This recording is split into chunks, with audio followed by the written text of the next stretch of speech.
Good day.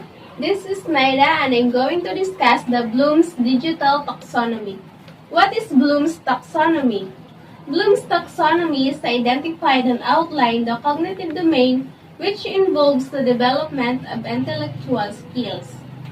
The original taxonomy was created by Benjamin S. Bloom in 1956 and it was revised by Anderson and Kraftwald in 2001. The largest difference was replacing the nouns of original taxonomy with verbs unchanged in their order. The original terms of taxonomy was knowledge, comprehension, application, analysis, synthesis, and evaluation, while the revised or new terms of taxonomy is remembering, understanding, applying, analyzing, evaluating, and creating. Remembering is about memorization and the ability to recall. Understanding. Understanding is the ability to understand the meaning behind. Applying. Applying is simply applying what was learned to the real world. Analyzing. Analyzing is separating information into parts. The evaluation. Evaluation is bridging the parts together to form a whole new meaning. And lastly, creating. Creating is making decisions based on the merits of an idea. Churches updated the Bloom's taxonomy to allow educators to bring into the modern classroom and applying it to the current, quickly changing technological environment. What is Bloom's digital taxonomy? Bloom's digital taxonomy is an update to Bloom's taxonomy attempts to account for the new behaviors, actions, and learning opportunities emerging as technology advances. And remembering of the Bloom's digital taxonomy, the modern examples include the use of social bookmarking websites, use of search engines, and social networking. And understanding is about blog journaling, commenting on websites, and categorizing items using folders.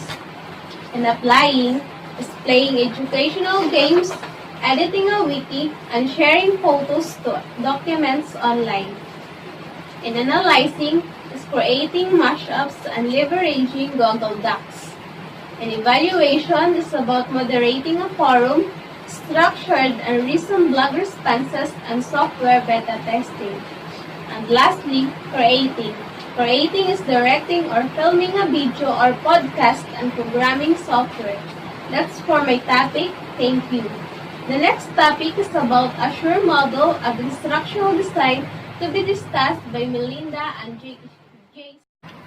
Good day! I am Melinda, And I am Jason. and we're going to discuss the Assure model of instructional design, which stands for A. Analyze learners. S. State objectives, and the other S. Selection of methods, media, and materials. U for utilize media and materials. R requires learners' participation. E is for evaluation and revise. All effective instruction requires careful planning. Teaching with instructional media and technology is certainly no exception.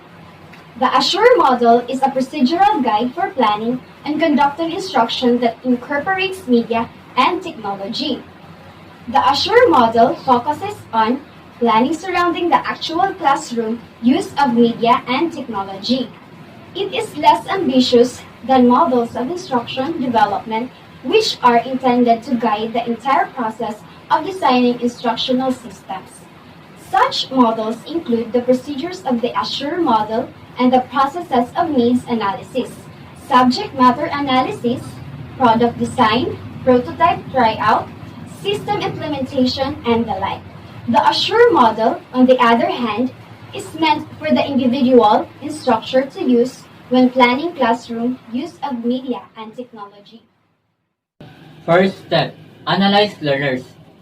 If instructional media and technology are to be used effectively, there must be a match between the characteristic of the learners and the content of the methods, media, and materials. Therefore, the first step is analysis of the learners. You cannot analyze every trait of your learners, but several factors are critical for making good methods and media decisions. General characteristics include board identifying descriptors such as age, grade level, job or positions, and cultural or socio-economic factors. Specific entry competencies refers to knowledge and skills that learners either possess or lack. Prerequisite skills, target skills, and aptitudes.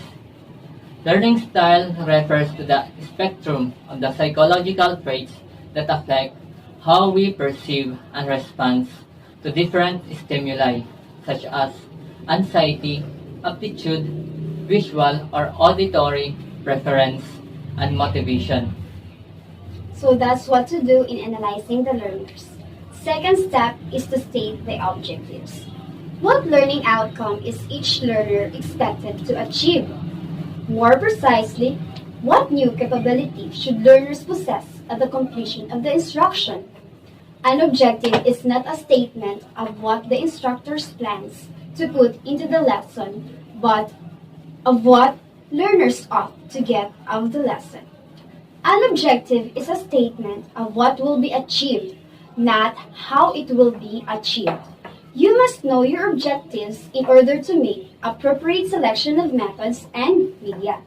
Your objectives will guide your sequence of learning activities and your choice of media.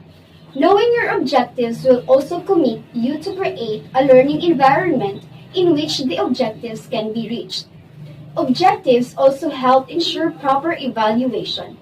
You won't know whether your students have achieved an objective unless you are absolutely sure what that objective is. If objectives are clearly and specifically stated, learning and teaching become objective-oriented. Should be as specific as possible. And we need to follow ABCDs of objectives, which are audience, behavior, conditions, and degree. A well-stated objective starts by naming the audience for whom the objective is intended. It then specifies the behavior or capability to be demonstrated and the conditions under which the behavior or capability will be observed. Finally, it specifies the degree to which the new skill must be mastered, the standard by which the capability can be judged. The third step, select methods, media, and materials. A systematic plan for using media and technology certainly demands that the methods, media, and materials be selected systematically in the first place. The selection process has 3 steps. First, deciding on the appropriate method for the given learning task. The second, choosing a media format that is suitable for carrying out the method. And the third, selecting and modifying or designing specific materials within that media format. The fourth one is the utilization of media and materials. Never use instructional materials without previewing them first. That is very important. During the selection process, you should determine that the materials are appropriate for your audience and objectives. Prepare the media and materials to support the instructional activities you plan to use. Gather all the materials and equipment that you and the students will need. Determine in what sequence you will use the materials and media. Some teachers keep a list of the materials and equipment needed for each lesson and an outline of the presentation sequence of the activities. Practice using the materials and equipment before using them. Prepare the environment so proper student use of the materials and media is possible. Some media require a darkened room, a convenient power source, and an access to light switches. Check that equipment is in working order. First, you need to prepare learners. Inform them of the objective. Give broad overview, rationally telling how it relates to topic being studied. Motivating statement that creates an a need to know or cues directing attention to specific aspects of the lesson. And the last step is now to conduct the lesson. Must direct attention in the classroom. The fifth step is required learners' participation. Active participation enhances learning. Effective learning demands active manipulation of information by learners. Feedback is important. It can come from oneself, sample experience, the feel of swinging of a golf club. From a print sources, turning to the back of the book to find the correct answer. From device, computer provides corrective statement or from others. Most powerful is interpersonal feedback because face-to-face reactions are more vivid than printed or graphic. The most effective learning situations are those that require learners to practice skills that build toward the objective. Learners should receive feedback from the teacher or peers or small groups. And the last step is to evaluate and revise. There are many purposes for evaluation: assessing learner achievement and evaluating methods and media. Evaluation is ongoing. Evaluations are made before, during, and after instruction. For example, before instruction, you would measure learner characteristics to ensure that there is a fit between existing student skills and the methods and materials you intend to use. During instruction, evaluation may take the form of student practice with feedback, or it may consist of a short quiz or self-evaluation. During instruction, evaluation usually has a diagnostic purpose, that is, it is designed to detect and correct learning or teaching problems and difficulties with the instruction that may interfere with student achievement. At the end, it is the starting point for the next cycle. That's all for our topic. Thank you very much. We hope that you have learned many things from us. Again, I am Melinda. And I am Jason. And we are the Innovators.